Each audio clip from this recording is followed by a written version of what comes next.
जय जगन्नाथ सांग मैंने आशा करुच्ची कि आपण मैंने समस्ते भल थे। मु राकेश आपण मानक स्वागत करुच्ची degree education Odisha YouTube channel को। तेबे आजिकार टॉपिक रही +3 history on first semester core course 1 रो द्वितीय यूनिट जार कि नाम रही प्राक ऐतिहासिक शिकारी और खाद्य संग्रहकारी।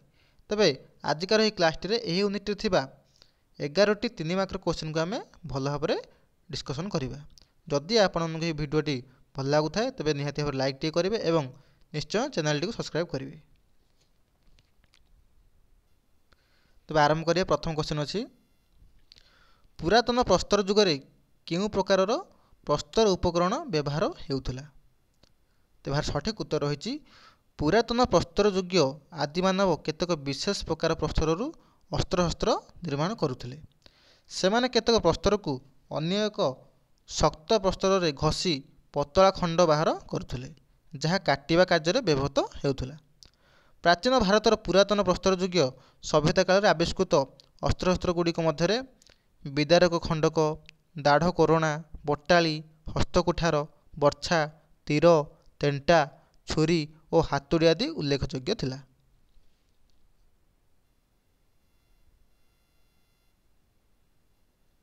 तापर आमे देखिबा 2 नंबर क्वेश्चन को प्राचीन प्रस्तर युगर नामकरण कहीं होइछि। एही जुगरे मानवर मुख्य जीविका कौन थिला। तेज सठिक उत्तर रही प्राचीन प्रस्तर युगर मनुष्य माने पत्थर रे निर्मित नाना प्रकार हाथ हथियार को व्यवहार करिवार जानिथिले। कालक्रमे सेमाने हाथ निर्मित हथियार मध्य व्यवहार कले किंतु पत्थर को घसी माजी मार्जित और शाणित करिया को सेमाने जानि नथिले। जीवन यापन पाई अनुन्नत हाथ हथियार मनुष्यर मुख्य व्यवहार्य पदार्थ होइथिबारु सेही समय को प्राचीन प्रस्तर युग नाम नामित करा जाइछि बा जणा जाइछि।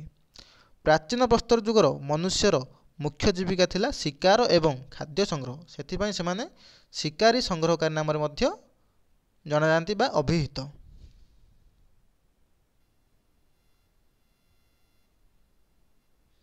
तापर आमे देखिबा 3 नंबर क्वेश्चन को निम्न प्राचीन प्रस्तर युगर मानवर आवासस्थली किपरि थिला। मध्य प्रदेश केउं अंचलरू एही समयर आवासस्थली परिदृष्ट होइथाय। तेज सठिक उत्तर रही प्रारंभिक पर्यायर आदिमानव हिंस्र जंतुओं भयर गछर करडरे बा डालरे बसवास करुथुला।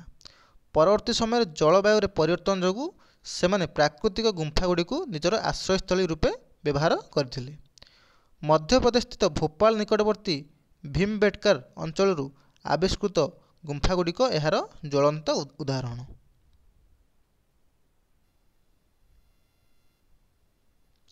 तापर आमे देखिबा 4 नंबर क्वेश्चन को कौन देछि ना प्रस्तर कला कहले कौन बुझाए। प्रस्तर कला कहले कौन बुझाए। तेज सठिक उत्तर रही उच्च प्राचीन प्रस्तर युगर अनेक प्रकार कलाकृतिर अवशेष हस्तगत होइछि। प्रस्तर चित्र मुख्यतः आदिमानव बास करुवा गुंफार कांथ और छातरे खोदेई और चित्रकला अटे। प्रस्तर कला आदिमानव तार दैनंदिन जीवनचर्या, शिकार शैली, शिकार पर उपयुक्त पशु, अन्यान्य जंगली हिंस्र पशु इत्यादि उत्तोलन कर जाइछि। चित्रकला आदिम चित्रकर प्राकृतिक रंग मध्य व्यवहार करिसेंति। मध्य प्रदेश विंध्य पर्वतमाला अवस्थित भीमबेटका ठारे प्रायतः 500 प्रस्तर आश्रयस्थल एही चित्रकला दृष्टिगोचर होइथाय बा देखिया पई मिलिथाय।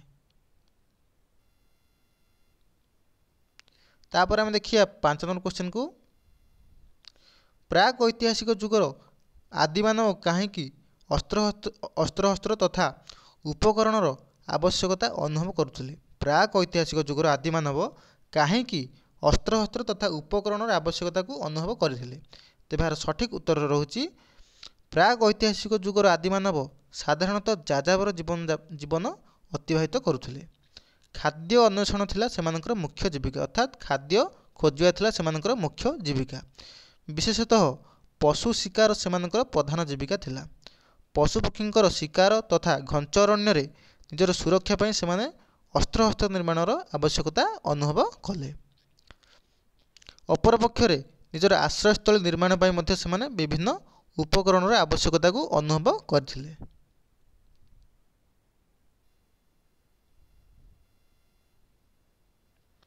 ତାପରେ ଆମେ ଦେଖିବା 6 ନମ୍ବର କ୍ୱେଶ୍ଚନକୁ। ମଧ୍ୟପ୍ରସ୍ତର ଯୁଗରେ ମନୁଷ୍ୟ ଅଗ୍ନି ବ୍ୟବହାର ଦ୍ୱାରା କ'ଣ ଉପକାର ପାଇଲା?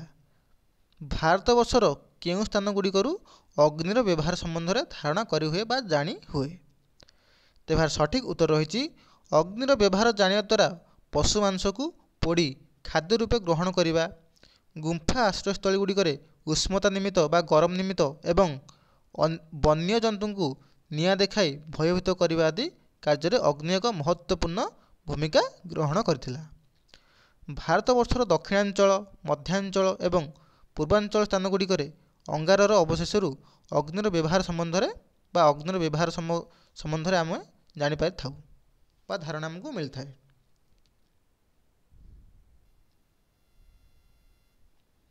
ତାପରେ ଆମେ ଦେଖିବା 7 ନମ୍ବର କ୍ୱେଶ୍ଚନକୁ। ମଧ୍ୟପ୍ରସ୍ତର ଯୁଗର ମନୁଷ୍ୟର ମତ୍ସ୍ୟ ଧାରଣ ପ୍ରଣାଳୀ କିପରି ଥିଲା?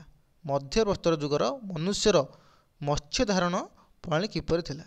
ତେବେ ସଠିକ୍ ଉତ୍ତର ରହିଛି ନଦୀ କୂଳରେ ବସବାସ କରୁଥିବାରୁ ମତ୍ସ୍ୟ ବା ମାଛ ଶିକାର କରି ତାକୁ ଖାଦ୍ୟ ରୂପେ ଗ୍ରହଣ କରୁଥିଲା କିଏ? ନା ମନୁଷ୍ୟ। ମଧ୍ୟପ୍ରସ୍ତର ଯୁଗର ମାନବ ବିଭିନ୍ନ ବୃକ୍ଷର ଗ୍ରନ୍ଥିକୁ ସଂଗ୍ରହ କରି ସେମାନେ ମତ୍ସ୍ୟ ଜାଲ ବା ମାଛ ଜାଲ ନିର୍ମାଣ କରିବାକୁ ସକ୍ଷମ ହୋଇଥିଲେ ଏବଂ ନଦୀ ଶଯ୍ୟାରେ ମିଳୁଥିବା ଶକ୍ତ ବାଲୁକା ରାଶିକୁ ସେମାନେ ମତ୍ସ୍ୟ ଜାଲର ଅଗ୍ରଭାଗରେ ସଂଯୋଗ କରିପାରୁଥିଲେ। ଏତଦ୍ ବ୍ୟତୀତ ମତ୍ସ୍ୟ ଅଙ୍କୁଶ ମାଧ୍ୟମରେ ମଧ୍ୟ ସେମାନେ ମତ୍ସ୍ୟ ଧାରଣ କରୁଥିଲେ।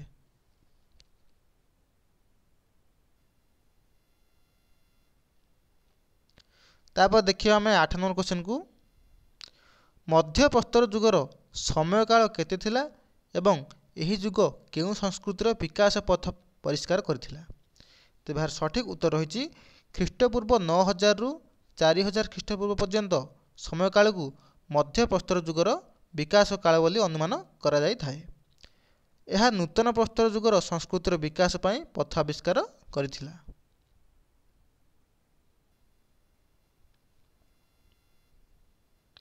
ତାପରେ ଆମେ ଦେଖିବା 9 ନମ୍ବର କ୍ୱେଶ୍ଚନକୁ। କ'ଣ ଦେଇଛି ନା ମଧ୍ୟପ୍ରସ୍ତର ଯୁଗର ଚିତ୍ରକଳାର ବିଶେଷତ୍ୱ କ'ଣ ଥିଲା? ମଧ୍ୟପ୍ରସ୍ତର ଯୁଗରେ ଚିତ୍ରକଳାର କ'ଣ ସବୁ ବିଶେଷତ୍ୱ ଥିଲା?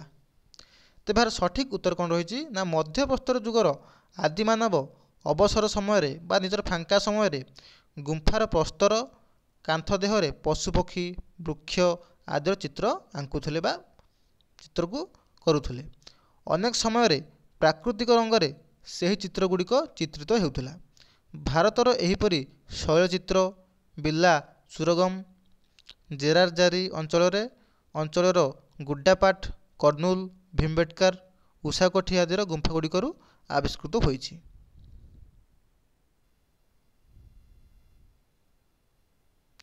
ତାପରେ ଆମେ ଦେଖିବା 10 ନମ୍ବର କ୍ୱେଶ୍ଚନକୁ।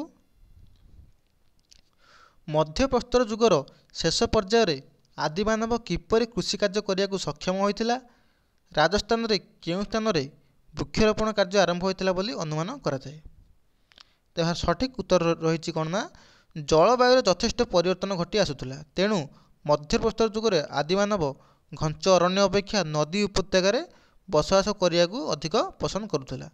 ଉର୍ବର ପଟ୍ଟମୃତ୍ତିକା ଏବଂ ଜଳ ଉତ୍ସର ପ୍ରାବଲ୍ୟ ହେତୁ ଏହି ଯୁଗର ମାନବ ଶେଷ ପର୍ଯ୍ୟାୟରେ କୃଷି କାର୍ଯ୍ୟ ଆରମ୍ଭ କରିବାକୁ ସକ୍ଷମ ହୋଇଥିଲା।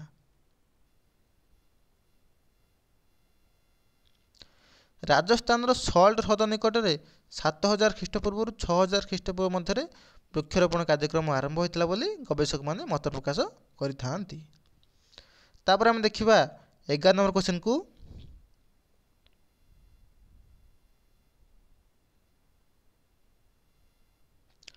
କ'ଣ ହେଇଛି ନା ମଧ୍ୟପ୍ରାଚୀନ ଯୁଗର ଉପକରଣ ଗୁଡ଼ିକ ସମ୍ବନ୍ଧରେ ଉଲ୍ଲେଖ କର। ମଧ୍ୟପ୍ରାଚୀନ ଯୁଗର ଉପକରଣ ଗୁଡ଼ିକ ସମ୍ବନ୍ଧରେ ଉଲ୍ଲେଖ କର। ତେବେ ଏହାର ସଠିକ୍ ଉତ୍ତର ରହିଛି କ'ଣ ନା ମଧ୍ୟପ୍ରାଚୀନ ଯୁଗର ଉପକରଣ ଗୁଡ଼ିକ ନିମ୍ନ ପ୍ରାଚୀନ ପ୍ରସ୍ତର ଯୁଗର ଉପକରଣ ଠାରୁ ଆକୃତିରେ କ୍ଷୁଦ୍ର ଓ ଉନ୍ନତ ଥିଲା। ଏହି କ୍ଷୁଦ୍ର ହାତ ହତିଆର ଗୁଡ଼ିକ ଭାରତବର୍ଷରେ ବିଭିନ୍ନ ସ୍ଥାନରେ ଯଦିଓ ମିଳିଛି, ମାତ୍ର ସେଗୁଡ଼ିକ ସ୍ଥାନ ଅନୁଯାୟୀ ଭିନ୍ନ ଭିନ୍ନ ପ୍ରକାରର ଥିଲା। ଏହି ମସୃଣ ପ୍ରସ୍ତର ଖଣ୍ଡର ଅଗ୍ରଭାଗରେ ଧାର ଓ ମୁନିଆ ଯୁକ୍ତ ଶିଳାସ୍ତର ସଂଯୋଗ କରିବାର ପଦ୍ଧତି ଏହି ସମୟରେ ଆରମ୍ଭ ହୋଇଥିଲା। ବ୍ଲେଡ୍, ଫୋଡ଼ଣୀ, ଛେଦନାସ୍ତ୍ର ଓ ଖୋଦନାସ୍ତ୍ର ଆଦି ଥିଲା ସେମାନଙ୍କର ମୁଖ୍ୟ ଅସ୍ତ୍ର। ଏହି ସମୟରେ ଧନୁତୀର ମଧ୍ୟ ବ୍ୟବହାର କରାଯାଉଥିଲା। ଏହି ଉପକରଣ ଗୁଡ଼ିକ ମୁଖ୍ୟତଃ କଠିନ ଶିଳା, ସୂକ୍ଷ୍ମ ବାଲୁକା ଇତ୍ୟାଦିରେ ନିର୍ମିତ ବା ନିର୍ମାଣ କରାଯାଇଥିଲା। ଧନ୍ୟବାଦ ସାଙ୍ଗମାନେ। ଆଶା କରୁଛି କି ଆପଣଙ୍କୁ ନିଶ୍ଚୟ କ୍ଲାସ୍ଟି ଭଲ ଲାଗିଥିବ। ଯଦି ଆପଣଙ୍କୁ ଏହି କ୍ଲାସ୍ଟି ଭଲ ଲାଗିଥାଏ ତେବେ ନିହାତି ଭାବରେ କ୍ଲାସ୍ଟି ଗୋଟେ ଲାଇକ୍ କରିବେ ଏବଂ ନିଶ୍ଚୟ ଭାବରେ ଚ୍ୟାନେଲଟିକୁ ନିଶ୍ଚୟ ସବସ୍କ୍ରାଇବ୍ କରିବେ।